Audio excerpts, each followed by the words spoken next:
Hello दोस्तों, आज शुरू करेंगे हम लाइंस एंड एंगल्स का पार्ट 2। ठीक है ना। टॉपिक है parallel lines and a transversal. Parallel lines and a transversal heading डालिए। अब इसमें क्या है, मान लीजिए ये दो पैरेलल लाइन है। पैरेलल लाइन क्या होते हैं? जो इंटरसेक्ट नहीं करते हैं। ये दो पैरेलल लाइन है। ठीक है। यहां से एक ट्रांसवर्सल लाइन कट कर रहा है, यानी कि ये लाइन इसके ये दो लाइन इंटरसेक्ट कर रहे हैं और ये दो लाइन इंटरसेक्ट कर रहा है। ये दो लाइन जो है ए बी, इसे मान लेते हैं ए बी, इसे मान लेते हैं सी डी, और ये कोई पॉइंट है, इसे मान लेते हैं पी और इसे क्यू। ठीक है ना। अब देखिए ये जो लाइन पी क्यू है इसे आर एस, ठीक है। जो लाइन आर एस है वो ए बी से इंटरसेक्ट कर रहा है, और जो लाइन आर एस है वो सी डी से भी इंटरसेक्ट कर रहा है, लेकिन ए बी और सी डी पैरेलल है, इंटरसेक्ट नहीं कर रहे हैं। तो इसमें कहना ये क्या है, मतलब इसमें क्या है, देखिए ये जो एंगल है, ये एंगल ये इसके इक्वल होता है। ठीक है। इसे मान लेते हैं एंगल 1, और ये एंगल अभी बता रहे हैं ये एंगल इसके इक्वल होता है। इसे मान लेना ये एंगल 2, ये एंगल 3, ये एंगल 4, ये एंगल 5, ये एंगल 6, ये एंगल 7 और ये एंगल 8।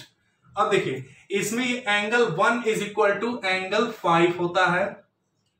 ठीक है। और angle 2 is equal to angle 6 होता है, और angle 4 is equal to angle 8, और angle 3 is equal to angle 7। इसे कहते हैं करस्पॉन्डिंग एंगल्स। इसको करस्पॉन्डिंग एंगल्स कहते हैं, करस्पॉन्डिंग पेयर्स ऑफ एंगल्स। क्योंकि ये एक लाइन है, ठीक है, एक लाइन है, इसके ऊपर दो एंगल है और नीचे दो एंगल है।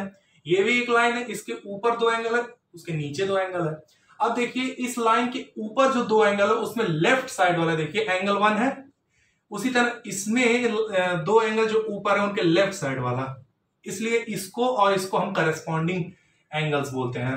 और ये आपस में करस्पॉन्डिंग है, ये और ये आपस में, और ये आपस में, इसीलिए कहते हैं, मतलब ये जो करस्पॉन्डिंग पेयर्स जो बनेंगे, करस्पॉन्डिंग एंगल्स जो बनेंगे वो आपस में इक्वल होते हैं। 1 और 5 करस्पॉन्डिंग एंगल्स हैं, इक्वल है।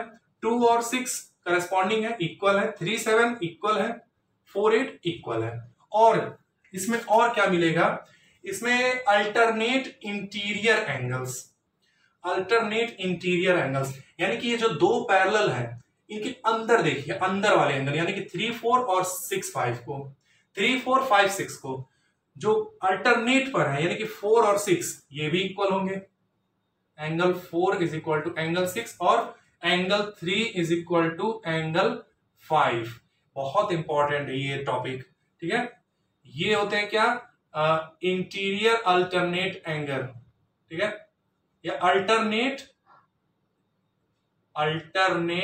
इंटीरियर एंगल्स, और इसे क्या कहते हैं, करस्पॉन्डिंग एंगल्स। Corresponding angles. ठीक है, ये चीज मिल गया। और क्या मिलेगा, और यहां पे साफ दिख भी रहा है कि angle 2 is equal to angle 4 भी होगा। ठीक है, वैसे भी करस्पॉन्डिंग है तो angle 2 is equal to angle 4 भी होगा, क्योंकि वो है क्या कहते हैं, वर्टिकली अपोजिट। तो angle 1 is equal to angle 3, angle 2 is equal to angle 4, और क्या angle 5 is equal to angle 7, और angle 6 is equal to angle 8। ये हो गया क्या, वर्टिकली अपोजिट। इतना चीज समझ में आया। अब एक और चीज बचा है, क्या, इंटीरियर अपोजिट एंगल। वो क्या होंगे, ये 4 और 5, लेकिन इस बार ये इक्वल नहीं होंगे, इनका सम सप्लीमेंट्री होगा, यानी कि 180 के बराबर होगा। तो angle 4 plus angle 5 is equal to 180 degree. ठीक है, और angle 3 plus angle 6 is equal to 180 degree. ये होते हैं इंटीरियर अपोजिट एंगल्स। ठीक है, ये केस बनेंगे इसमें। पहला ये, मतलब पहला ये, दूसरा ये, तीसरा ये, चौथा ये। याद रखिए, इसे नोट डाउन कर लीजिए, बहुत इंपॉर्टेंट, इस पे क्वेश्चन बड़े अच्छे अच्छे बनते हैं। इसे पॉज करके नोट डाउन कर लीजिए, मिटाते हैं। हाँ, अगर मान लीजिए इस पे क्वेश्चन हम देते हैं, इसी पे ही ऐसे ही, इसमें हम अगर कह दें कि ये angle 7 is equal to 60 degree है, ठीक है, तो सारे एंगल्स आप कैलकुलेट कीजिए, ठीक है, कैलकुलेट कीजिए, इसे पॉज करके सारे एंगल कैलकुलेट कीजिए। एक एंगल मिल जाएगा, सारा निकल जाएगा। एंगल अब हम करते हैं, एंगल 7 जो है 60 डिग्री है, उसका वर्टिकल अपोजिट एंगल कौन सा है, 5, ये भी हो गया 60 डिग्री, ठीक है। इसका इंटीरियर अल्टरनेट एंगल कौन सा होगा, एंगल 3, ये भी हो गया 60 डिग्री, और ये दोनों करस्पॉन्डिंग भी होंगे, ठीक है। एंगल 3 भी 60 डिग्री, ये इसका वर्टिकल अपोजिट है, ये भी 60 डिग्री। और कुछ मिलेगा, और कुछ नहीं मिलेगा। अब देखिए ध्यान से, ये दोनों एंगल 5 और एंगल 4 इनका सम होता है 180 डिग्री, ठीक है, ये हो गया 120 डिग्री। इसे कैलकुलेट करेंगे, 60 प्लस एंगल 4 इक्वल टू 180, 60 उधर गया तो ये 120, ये अगर 120 है तो ये भी 120 हो जाएगा, वर्टिकल अपोजिट एंगल, ठीक है। अब ये देखिए, ये दोनों करस्पॉन्डिंग एंगल से ये भी 120 हो जाएगा, और यहां ये दोनों करस्पॉन्डिंग एंगल है, ये भी 120 हो जाएगा। बस हो गया, सबका सब आंसर आ गया। यानी कि अगर ऐसा क्वेश्चन आपको आ जाए, एक एंगल अगर दे दे, सारा का सारा एंगल निकल जाएगा, ठीक है। वो जो 4 मैंने लिखवाए हैं 4 तरह से, उन चारों को आप समझ गए अच्छी तरह से, तो एक एंगल अगर ऐसे दे देगा, हाँ, एक एंगल दे दिया, कोई भी एंगल, 2 यहां पे दे देगा, 3 यहां पे दे देगा, कुछ भी दे देगा, तो बाकी सब अपने आप निकल जाएगा। बस वो आना चाहिए जो 4 चीज मैंने बताया। तो अब आगे चलते हैं, क्वेश्चन करते हैं। अब क्वेश्चन पे चलने से पहले एक चीज और बता देते हैं। मान लीजिए ये पैरेलल लाइन 2 है, ठीक है, एक और पैरेलल लाइन हो जाए, 3 पैरेलल लाइन हो जाए, और ट्रांसवर्सल लाइन ऐसे कट करे, तो क्या होगा, ये एंगल इसके इक्वल मैंने बताया था, ये इसके इक्वल भी होगा, ठीक है, ये एंगल इसके इक्वल ही होगा, ये भी इसके इक्वल होगा, ये भी इक्वल होगा। ये अगर 30 डिग्री है, ये भी 30 होगा, ये भी 30 होगा, ये वर्टिकल अपोजिट है, ये भी 30 हो जाएगा, ये भी 30, ये भी 30, ठीक है। बस उसी तरह ये इसके इक्वल, ये इसका, मतलब सेम रूल फॉलो करेगा, चाहे जितना आप पैरेलल लाइन बनाएंगे और ट्रांसवर्सल कट करते जाएंगे, ठीक है, उससे कोई वो नहीं है कि आप कितना। लेकिन ये आपके सिलेबस में है कि 3 पैरेलल लाइन अगर हो जाए, मतलब एक अगर पहला पैरेलल है दूसरे के, और पहला पैरेलल है अगर तीसरे के, तो दूसरा तीसरा भी अपने आप पैरेलल हो जाएंगे।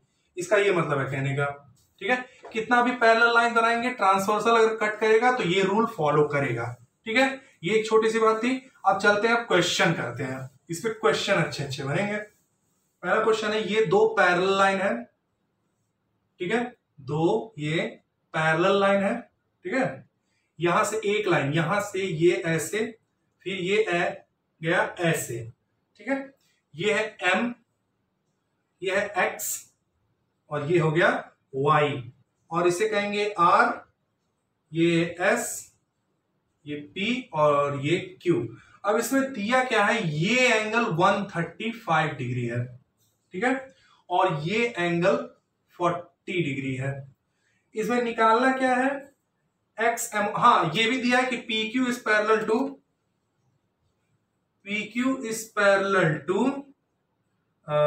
RS, तो हमें निकालना है XMY, ये एंगल हमें निकालना है। चलिए इसे पॉज करके सॉल्व कीजिए। अब हम चलते हैं क्वेश्चन पे। देखिए, ये M को हम अच्छे से थोड़ा सा और कहीं लिख देते हैं। देखिए, अब बताइए, ऐसे कोई मतलब आसान है निकालना है इसमें, क्योंकि यहां पैरेलल लाइन तो है लेकिन कहीं ट्रांसवर्सल लाइन नहीं दिख रहा है। हम एक काम करेंगे, कंस्ट्रक्शन करते हैं, एक और पैरेलल लाइन यहां से बनाते हैं, ठीक है, ये इसको नाम दे देते हैं AB। यानी कि अगर PQ AB के मतलब दोनों के पैरेलल एक हम लाइन बना दिए, PQ AB पैरेलल है, RS AB पैरेलल है, बस मतलब तीनों आपस में पैरेलल हो गए। अब देखिए, PQ और AB को ध्यान से देखेंगे, ये ट्रांसवर्सल लाइन कट कर रहा है, ठीक है, और ये देखिए, ये एंगल M जो है 2 भागों में बट गया है, एक ये एंगल और एक ये एंगल, बात समझ है। अब देखिए, ये एंगल और ये एंगल दोनों का सम कितना होगा, 180। आपने पढ़ा है interior opposite angles, so angle Q X M plus angle X M B या B M X is equal to 180 degree. ऐसा क्यों? क्योंकि दोनों एंगल अपोजिट इंटीरियर एंगल हैं। तो क्यू एक्स एम कितना दिया 135 और ये कितना दिया एंगल बी एम एक्स ये plus is equal to 180 degree. तो angle B M X is equal to ये इधर चला गया आएगा 45 डिग्री। नहीं समझा कैलकुलेट कर लीजिए इसको, यानी कि ये आ गया 45 डिग्री। हमें पूरा निकालना है। अब क्या देखेंगे एबीपी पैरेलल है आरएस के, ठीक है। अब देखिए ये दोनों interior alternate angle, alternate interior है। अगर ये 40 है तो ये भी 40 डिग्री होगा। तो बस दोनों का सम क्या 40 प्लस 45 85। आंसर क्या आ गया? ये पूरा एंगल कितना आ गया 85 डिग्री। कुछ नहीं करना था, स्टेप तो आप यूज कर ही सकते हैं कि ये एंगल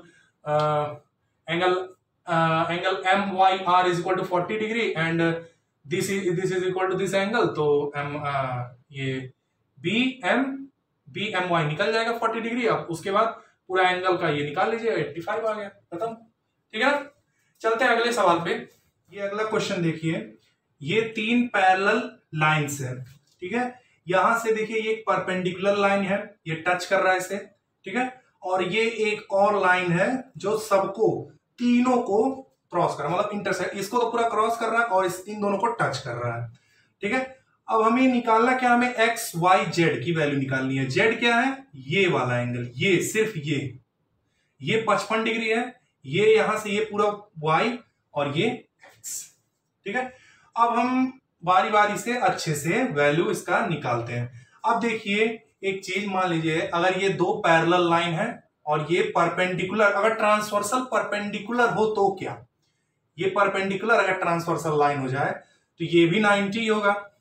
दोनों का सम कितना होता है 180 डिग्री ना। ये अगर 90 है तो ये भी 90, 180 हो गया। और ये भी तो 90 हो जाएगा, ये भी 90 हो जाएगा, ये भी 90, ये भी 90। यानी कि अगर 90 डिग्री हुआ तो सारा का सारा 90 हो जाएगा। ये 90 है, ये भी 90 होगा, ये पूरा। यानी कि Z plus 55 degree is equal to 90 degree, ठीक है। 55 उधर चला गया, Z कितना आएगा 90 माइनस 55 डिग्री, ये आएगा 35 degree. Z is equal to आ गया आपका 35 डिग्री। Z निकल गया। अब क्या करेंगे, देखिए EF और AB एक पैरेलल है, ठीक है। EF ये पहला वाला और ये आखिरी वाला, ये वाला और ये वाला, बीच वाले छोड़ दीजिए। ये एक ट्रांसवर्सल लाइन है, इसको BE को आप ट्रांसवर्सल लाइन समझ लीजिए, ठीक है। तो ये जो 55 डिग्री है, 55 डिग्री ये और ये X, क्या ये दोनों आपका इंटीरियर अपोजिट एंगल नहीं होगा? होगा जरूर। याद रखिएगा हम उसी एंगल को लेंगे जो ट्रांसवर्सल लाइन और पैरेलल लाइन के बीच में जो एंगल बनता है, उसी एंगल को कंसीडर करेंगे, ये नहीं कि बीच में कोई और। अब देखिए ये एंगल जो है, ये एंगल, अब आपको लग रहा होगा कि Z और X ये वो इंटीरियर अल्टरनेट हो सकते हैं, लेकिन नहीं होंगे। Z और X क्या आप लोग में से बहुत लोग को लग रहा होगा कि Z और X जो है अल्टरनेट इंटीरियर होंगे, लेकिन नहीं। क्योंकि Z देखिए, Z ट्रांसवर्सल लाइन को तो टच कर रहा है, लेकिन इस पैरेलल लाइन को थोड़ी ना टच कर रहा है। यानी कि उसी एंगल को हम कंसीडर करेंगे जो ट्रांसवर्सल और पैरेलल लाइन दोनों को टच करे। मान लीजिए यहां से हमने एक लाइन ड्रॉ कर दिया, तो ये जो होगा ना, ये पूरे के इक्वल होगा, सिर्फ इसके इक्वल नहीं होगा, पूरे के इक्वल होगा। बस वही है, ये जो X है ये यहां पूरे के इक्वल होगा, ये इतना पूरा। फिलहाल उससे मतलब नहीं है, बात समझाना था आपको, समझिए। ये 55 और X ये दोनों का मिला के कितना होगा 180 डिग्री, क्योंकि ये क्या है इंटीरियर अपोजिट एंगल्स, ठीक है। अब X ये 55 उधर गया तो 125 डिग्री आ गया ये, ठीक है। अब बचा क्या Y। अब Y देखिए AB और ये वाला लाइन बीच वाला, एक इस तरफ वाला एक इस तरफ वाला। डीबी को आप समझ लीजिए ट्रांसवर्सल लाइन, ठीक है, एक ट्रांसवर्सल लाइन। अब ये देखिए, ये ट्रांसवर्सल लाइन है और ये पैरेलल लाइन है, ये दोनों के बीच का एंगल है। और यहां देखिए, ये ट्रांसवर्सल लाइन है, ये पैरेलल लाइन है, ये भी दोनों के बीच का एंगल है, सेम जगह पे है, यानी कि x is equal to y. तो y is equal to x हो जाएगा, और जो कि है पहले से ही 125 डिग्री, यानी कि ये भी 125, ये भी 125, और ये कितना है 35 डिग्री। बस आंसर हो गया, खत्म। समझ आए? बहुत आसान था, बस थोड़ा सा फिगर थोड़ा सा अजीब है इसलिए थोड़ा सा कठिन लगेगा, नहीं तो कुछ नहीं है इसमें, वही रूल लगेगा, वही रूल याद रखिएगा। जो एंगल आप कंसीडर करेंगे वो ट्रांसवर्सल और पैरेलल लाइन के बीच का एंगल होना चाहिए, उनके बीच में। यहां से अगर एक लाइन ड्रॉ कर दिया जाए, कंफ्यूज करने के लिए दे सकता है आपको, यहां से एक लाइन ड्रॉ कर दिया जाए और आप अगर इस एंगल को, ये एंगल को इसके इक्वल मानेंगे तो गलत हो जाएगा। ये पूरा एंगल जो है इसके इक्वल है, ठीक है। तो आगे बढ़ते हैं। अब ये दो क्वेश्चन देखिए, इसको पॉज करके सॉल्व कीजिए, ठीक है ना, अच्छे क्वेश्चन है, एनसीईआरटी के ही है, इसको पॉज करके सॉल्व कीजिए। देखिए पहला क्वेश्चन क्या है, A B C D E F तीनों आपस में पैरेलल लाइन है, ये ट्रांसवर्सल कट कर रहा है, y रेशियो z है, y और z का रेशियो है 3:7, ठीक है। तो हम इसको क्या करेंगे, इसको मान लेते हैं 3x। मैं इसी पे सॉल्व कर रहा हूं, आप अच्छे से इसको कॉपी में स्टेप वाइज सॉल्व करेंगे, ठीक है। ये 3x, ये 7x, ठीक है। अब क्या करेंगे, देखिए ये z अगर 7x है तो ये भी 7x होगा, हाँ 7x हो गया, तो x भी 7x होगा, x भी 7x होगा। हमें निकालना क्या है, x की वैल्यू, x भी 7x होगा, और क्या मिलेगा, ये भी तो 7x हो जाएगा, और ये 7x, ये 3x, और ये 3x। अब इतना काफी हो गया। अब देखिए ये किसी भी पैरेलल लाइन को देखिए, ये 7x 3x है, ये पूरा 180 डिग्री है कि नहीं, ये पूरा स्ट्रेट लाइन है, और ये एक रे बन रहा है यहाँ पे, ये एक रे बन रहा है, रे नहीं मतलब एक वो, हाँ रे ही है, रे बन रहा है। तो 7 मतलब 3x plus 7x is equal to 180 degree हो गया, ठीक है, 180 डिग्री हो गया। ये हो गया 10x is equal to 180 degree, 0 से 0 cancel, x is equal to आया 180 डिग्री। और x के मतलब x की वैल्यू क्या है, x की वैल्यू 7x, x की वैल्यू है 7x, तो 7 इंटू 18, तो इसका बताइए 90 126 126 डिग्री, ये हो गया आंसर। कैसे, बस वही जो लगाया मैंने, अल्टरनेट अपोजिट एंगल, फिर वो अल्टरनेट इंटीरियर, बस यही सब होगा, करस्पॉन्डिंग एंगल्स बस उसी से।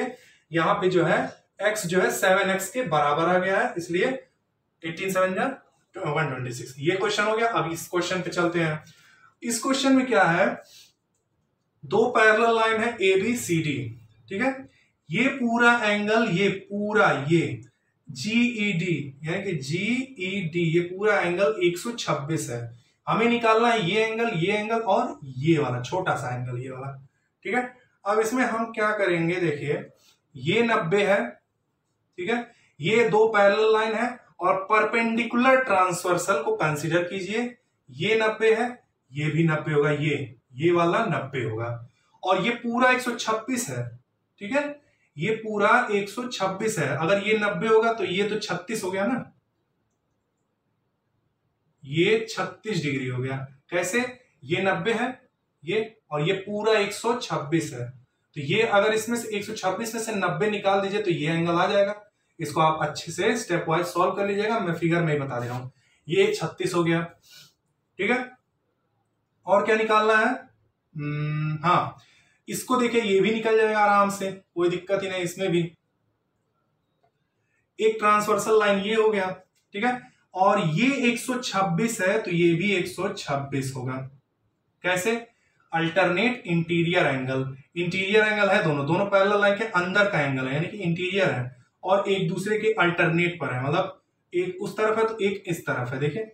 और पैरेलल लाइन और ट्रांसवर्सल के बीच में ये एंगल बन रहा है, और ये भी ट्रांसवर्सल और पैरेलल लाइन के बीच का एंगल है, इसलिए 126 126, और ये दोनों का सम जो है 180 होगा। ठीक है, ये दोनों का सम 180, क्योंकि स्ट्रेट लाइन है, ये एक रे बन गया इस पे, और ये मतलब एक लाइन बन गया इस पे, और ये जो है क्या कहते हैं इसको 180 हो जाएगा। तो अगर ये 126 है तो ये कितना हो जाएगा 54 डिग्री,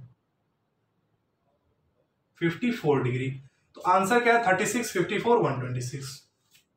ठीक है, 134, हाँ ये हो गया। ठीक है, अब बढ़ते हैं आगे। हाँ, ये आखिरी दो क्वेश्चन देख लीजिए। हाँ, अब इसमें पहले क्वेश्चन में देखिए ए बी जो है सी डी के पैरेलल लिया हुआ है। ठीक है, ए बी पैरेलल है सी डी के, हमें एक्स वाई की वैल्यू निकालनी है, ये एंगल दिए हुए हैं, और इस क्वेश्चन में पी क्यू और एस टी, ये इसको और थोड़ा इधर ऐसे कर दीजिए, ये पैरेलल ही है। ठीक है ना, ये दोनों पैरेलल है, इसको ऐसे करेंगे। वैसे ये करने की जरूरत नहीं है, पी क्यू और एस टी, ये लाइन और ये दोनों पैरेलल है, ये एंगल दिया हुआ है, ये एंगल दिया हुआ है, और ये हमें निकालना है। पहले इससे चलते हैं, देखिए ए बी पैरेलल है सी डी के। ठीक है, पी क्यू एक ट्रांसवर्सल लाइन कंसीडर कर लेते हैं। अब ये जो एंगल है और ये एंगल 50 और x, ये दोनों अल्टरनेट इंटीरियर एंगल्स हैं। देख लीजिए, ट्रांसवर्सल लाइन ये है और ये पैरेलल लाइन है, दोनों के बीच का एंगल है, और ये पैरेलल लाइन है और ये ट्रांसवर्सल लाइन है, दोनों के बीच का एंगल है। तो x इज इक्वल टू भी 50 आएगा। ठीक है, उसी तरह अगर हम इसको ट्रांसवर्सल कंसीडर करें तो ये एंगल और ये एंगल, ये पूरा, ये सिर्फ y नहीं, ये पूरा, क्योंकि ये ट्रांसवर्सल कंसीडर किया हमने और ये पैरेलल लाइन है, तो ये इन दोनों के बीच का एंगल ये है, ट्रांसवर्सल और पैरेलल लाइन के। तो 50